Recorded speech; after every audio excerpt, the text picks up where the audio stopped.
another edition of Lovin Daily. I'm your host, Jonathan Chilia, joined by my co-host, John Paul Atsupardi, and here are your headlines for today. A man was arrested for walking around naked in ⵄمرون, is now being treated in Mount Carmel. Robert ABELA denies bloggers' claims that the US are pressuring him over whistleblower Maria EFIMOVA. Owner of neglected ޒEJTUN dogs claims he was unaware of poor living conditions. Vitals hospital supplier, Malta's Tiger King, and arms importer awarded millions in COVID-19 directives. And Malta's active COVID-19 cases drop for 7th day in a row. JP, quite a mix of stories we have here this morning. Absolutely. Let's start off with the first one.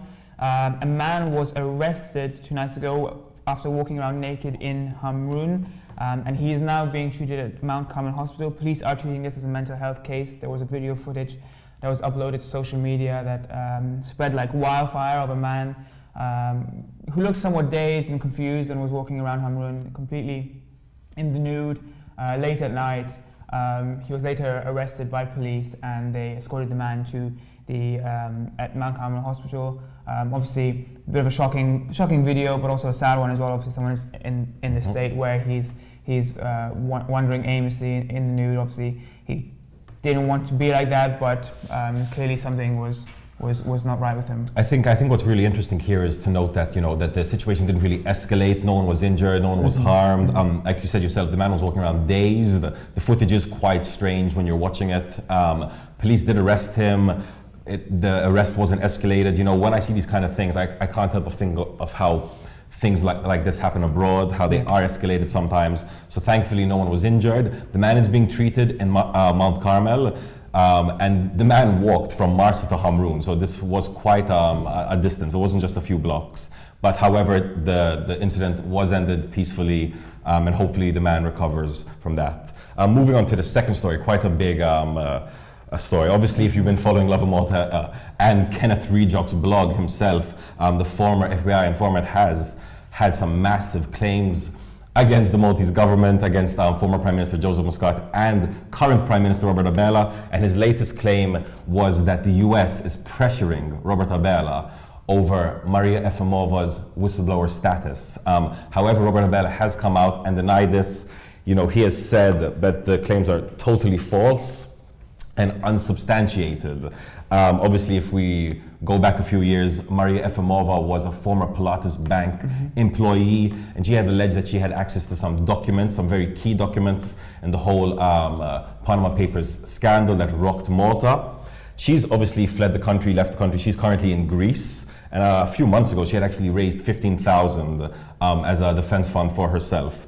However, now in the face of these claims, Robert ABELA has denied them completely. Yeah, obviously EFIMOVA, faced a magisterial inquiry and during it said she didn't have the documents for Iran and whatnot, but then later, after the magisterial inquiry was completed, said that she does have them, but she was scared that she was going to be arrested or not for obtaining them illegally.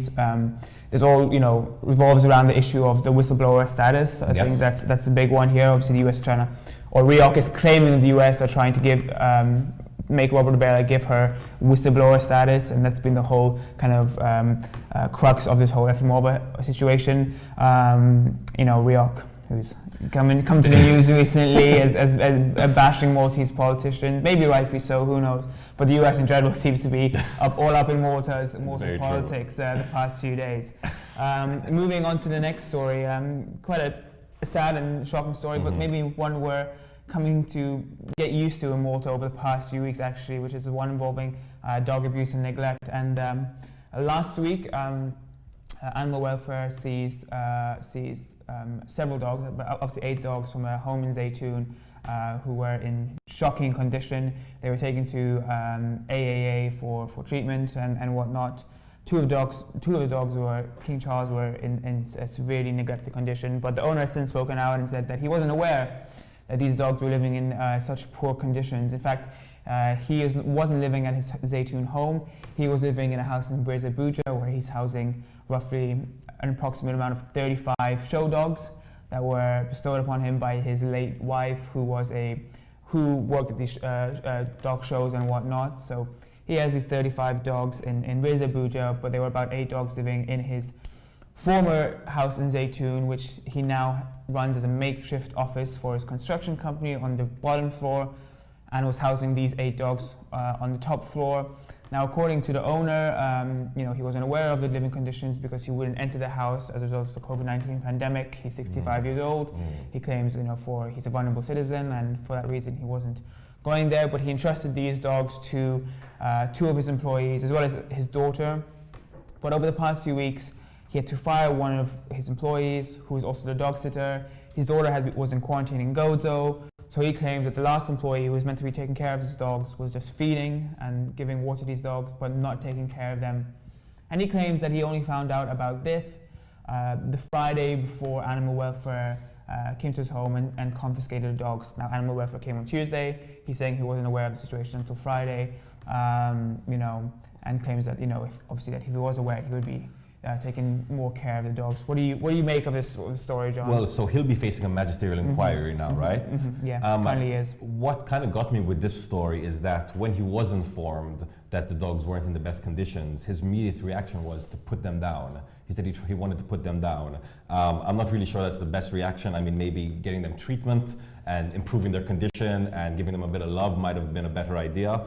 But it seems like every week we've got these crazy animal-related stories in Malta. I mean, I don't know if it's more abuse is happening on the island or we're just becoming more aware of these stories. But day in, day out, there's these shocking images. I mean, the images related to the story, they are very graphic. You can find them on Lovin Malta, but be warned, they are a bit graphic. They kind of show the state of these dogs with bulging eyes, very, very poor fur and condition. So let's definitely follow where this magisterial inquiry goes.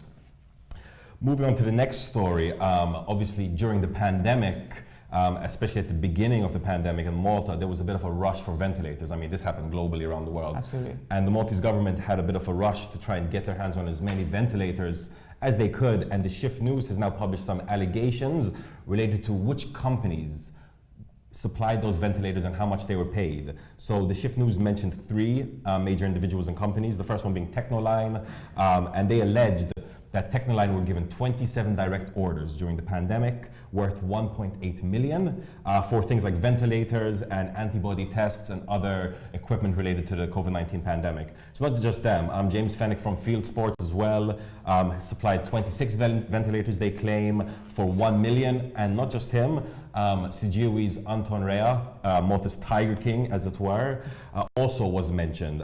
They allege that he claimed that he has supplied 50 ventilators for around 2 million. However, since then, Anton Rea has reached out to us.